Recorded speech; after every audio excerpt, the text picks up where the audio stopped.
Presently, the rabbit came up to the door and tried to open it, but as the door opened inwards, and Alice's elbow was pressed hard against it, that attempt proved a failure. Alice heard it say to itself, "Then I'll go around and get in at the window." So, remember, Alice grew big, right? And out of the house. This is the rabbit's house, actually. This is Rabbit's house. So he's still looking for his stuff.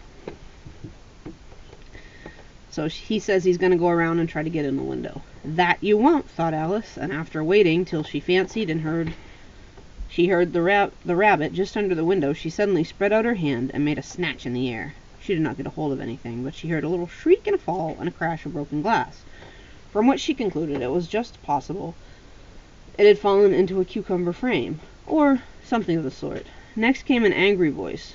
The rabbit, "Pat, pat, pat, pat, where are you?" And then a voice she had never heard before.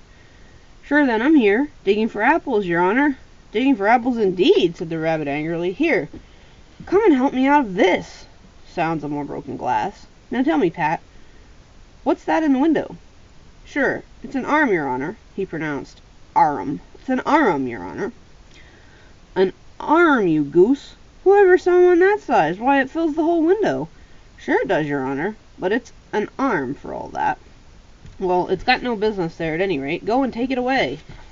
There was a long silence after this, and Alice could only hear whispers, now and then, such as, "Sure, I don't like it, your honor. At all. Do as I tell you, you coward." And at last she spread out her hand and made another snatch in the air. This time there were 2 little shrieks, and more sounds of broken glass. What a number of cucumber frames they must be, thought Alice. I wonder what they will do next. As for pulling me out the window, I only wish they could. I'm sure I don't want to stay here any longer. She waited for some time without hearing anything more. At last came a rumbling of little cartwheels, and the sound of a good many voices all talking together. She made out the words. "Where's the other ladder? Why, I hadn't had to bring one. Bill's got the other. Bill, fetch it. Here, lad. Here, put 'em up in this corner. No, tie 'em together first, so they don't reach half high enough yet. Oh, they'll do well enough. Don't be particular. Here, Bill, catch hold of this rope. Will the roof bear? Mind that loose slate. Oh, it's coming down heads below." A crash. Now, who did that? It was Bill, I fancy. "Who's going down the chimney?" "Nay, I shan't. You do it." "That I won't, then. Bill's going down." "Here, Bill. The master says you're to go down the chimney." "Oh, so Bill's got to come down the chimney, has he?" said Alice to herself. Shy, they seem to put everything upon Bill. Bill! I wouldn't be in Bill's place for a good deal. The fireplace is narrow, to be sure, but I think I can kick a little. She drew her foot far down the chimney as she could, and waited till she heard a little animal. She couldn't guess of what sort it was, scratching and scrambling about in the chimney close above her. Then saying to herself, "This is Bill," she gave one sharp kick and waited to see what would happen next.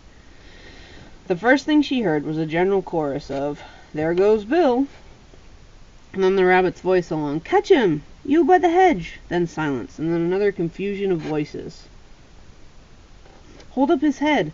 Brandy now, don't choke him!" "How was it, old fellow? What happened to you? Tell us about it."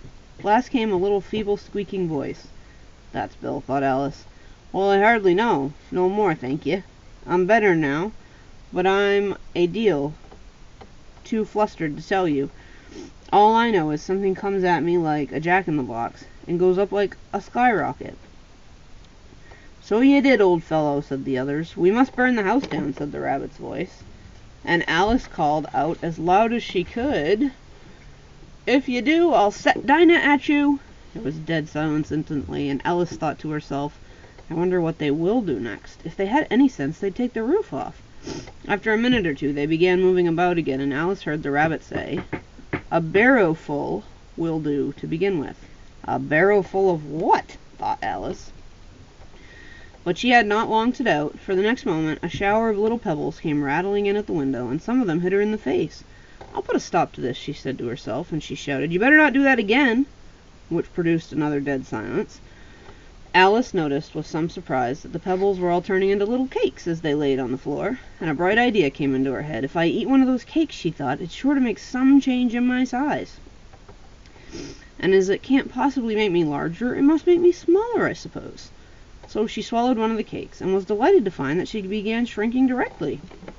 As soon as she was small enough to get through the door, she ran out of the house and found quite a crowd of little animals and birds waiting outside. The poor little lizard, Bill, was in the middle, being held up by 2 guinea pigs, who were giving it something out of a bottle. They all made a rush at Alice, and the moment she appeared, but she ran off as hard as she could, and she found herself safe in a thick wood. "First thing I've got to do," said Alice to herself as she wandered about the wood, "is grow to my right size again. And the second thing is to find my way into that lovely garden. I think that will be the best plan." It sounded like an excellent plan, no doubt, and very neatly and simply arranged. The only difficulty was she had not the smallest idea how to go about it. And while she was peering anxiously among the trees, a little sharp bark just over her head made her look up in a hurry. An enormous puppy was looking down at her with large round eyes, and feebly stretching out one paw, trying to touch her. "Poor little thing," said Alice in a coaxing tone, and she tried hard to whistle to it.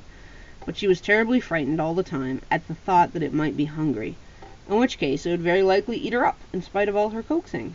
Hardly knowing what she did, she picked up a little bit of stick and held it out to the puppy, whereupon the puppy jumped into the air, off all its feet at once, with a yelp of delight, and rushed at the stick, and made believe to worry it. Then Alice dodged behind a great thistle to keep herself from being run over. And the moment she appeared on the other side, the puppy made another rush at the stick, and tumbled head over heels in its hurry to get a hold of it. Then Alice, thinking it was very like having a game of play with a cart horse, and expecting every moment to be trampled under its feet, ran around the thistle again, and the puppy began a series of short charges at the stick, running very little way forwards each time and a long way back, and barking hoarsely all the while, till at last it sat down a good way off, panting, with its tongue hanging out of its mouth and its great eyes half shut. This seemed to Alice a good opportunity for making her escape, so she set off at once and ran till she was quite tired and out of breath, until the puppy's bark sounded quite faint in the distance. "And yet what a dear puppy it was," said Alice, as she leaned against a buttercup to rest herself, and fanned herself with one of the leaves. "I should have liked to teaching its tricks very much, if I'd only been the right size to do it. Oh dear, I'd nearly forgotten what I've got to do to grow up again. Let me see, how is this to be managed? I suppose I ought to eat or drink something or other, but the great question is what?" The great question certainly was, what? Alice looked all around her, at the flowers, blades of grass, but did not see anything that looked like the right thing to eat or drink under the circumstances. There was a large mushroom growing near her, about the same height as herself, and when she had looked under it, and on both sides of it, and behind it, it occurred to her that she might as well see what was on top of it. She stretched herself up on her tiptoe and peeped over the edge of the mushroom. Her eyes instantly met those of a large caterpillar that was sitting on the top, arms folded, quietly smoking a long hookah, and not taking the smallest notice of her or anything else. And that is the end of Chapter 4 of Alice in Wonderland by Lewis Carroll.